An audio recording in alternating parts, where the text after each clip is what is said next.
Hey guys, അപ്പോൾ ഞാൻ ഇന്നൊരു day in my life video ആയിട്ടാണ് വന്നേക്കുന്നത്. അപ്പോൾ രാവിലെ തന്നെ ഞാൻ എണീച്ചിട്ട് മുറ്റൊക്കെ അടിച്ചോരി. കാരണം എനിക്കിത് കഴിഞ്ഞിട്ട് ഒരു സ്ഥലം വരെ പോകാണ്ട്. അത് ഞാൻ വഴിയെ പറയാം. അങ്ങനെ ഞാൻ കുളിച്ച് ഫ്രഷ് ആയതിൻ്റെ ശേഷം ബ്രേക്ക്ഫാസ്റ്റ് കഴിക്കാൻ വേണ്ടിയിട്ടിരുന്നു.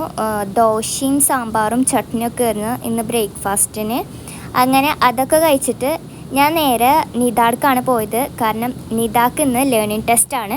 അങ്ങനെ ഞങ്ങളെല്ലാവരും കൂടിയിട്ട് വടക്കാഞ്ചേരിയിൽ പോവുകയാണ്. വടക്കാഞ്ചേരിയിലാണ് ലേണിംഗ് ടെസ്റ്റ് കിട്ടിയേക്കുന്നത്.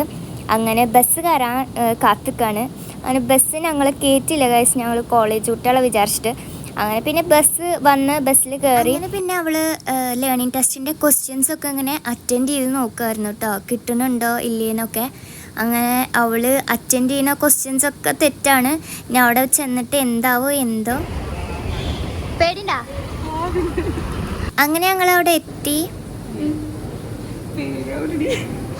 പേടിക്കണ്ടടി, ഓൾ ദി ബെസ്റ്റ്, പോയിട്ട് വാ.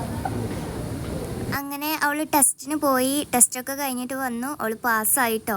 അങ്ങനെ അതിൻ്റെ ക്ഷീണം മാറ്റാൻ ഞങ്ങളൊരു കഫേ പോയിട്ട് ഷേക്ക് ഓർഡർ ചെയ്യാമെന്ന് വിചാരിച്ചു, ഷേക്ക് കുടിക്കാമെന്ന്.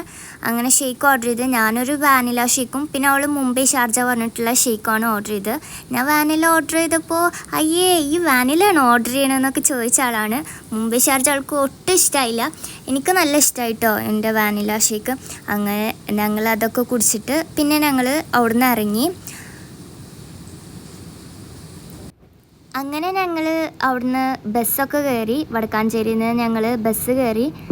ഞങ്ങൾ നേരെ പ്രതീക്ഷയ്ക്കാണ് പോയത്. കാരണം അവൾക്ക് അവിടെ കുറച്ച് ഫോമൊക്കെ കൊടുക്കാണ്ടായിരുന്നു. അങ്ങനെ അതൊക്കെ കൊടുത്തിട്ട് പിന്നെ നേരെ നിദാടെ വീട്ടിലേക്കാണ് പോണത്.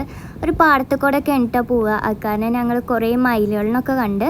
അങ്ങനെ നിദാടെ ടാറ്റ ബൈ ബൈ എന്നൊക്കെ പറഞ്ഞിട്ട് ഞാൻ അവിടെ നിന്ന് ഇറങ്ങി. പിന്നെ ഞാൻ എൻ്റെ വീട്ടിൽ വന്നിട്ട് കുറച്ച് കഴിഞ്ഞപ്പോൾ ചോറൊക്കെ കഴിച്ചു. എനിക്ക് വന്ന വശം വിശക്കുന്നൊന്നും ഉണ്ടായിരുന്നില്ല.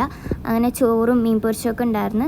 അങ്ങനെ അതൊക്കെ കഴിച്ചു. ചോറൊക്കെ കഴിച്ചിരിക്കുമ്പോഴാണ് കേട്ടോ അവിടെ മൂത്താപ്പ മുല്ലപ്പൂ പൊട്ടിക്കണ കണ്ടത്. അങ്ങനെ കുറേ മുല്ലപ്പൂ ഉണ്ടായിട്ടുണ്ട്. അങ്ങനെ അതൊക്കെ കണ്ടിരുന്ന് കുറച്ച് കഴിഞ്ഞപ്പോൾ സൻഹ എനിക്ക് കുറച്ച് മുല്ലപ്പൂ കൊടുന്നു തന്നു. ഒരു 4-5 മുല്ലപ്പൂ എല്ലാവർക്കും ഇഷ്ടമല്ലേ.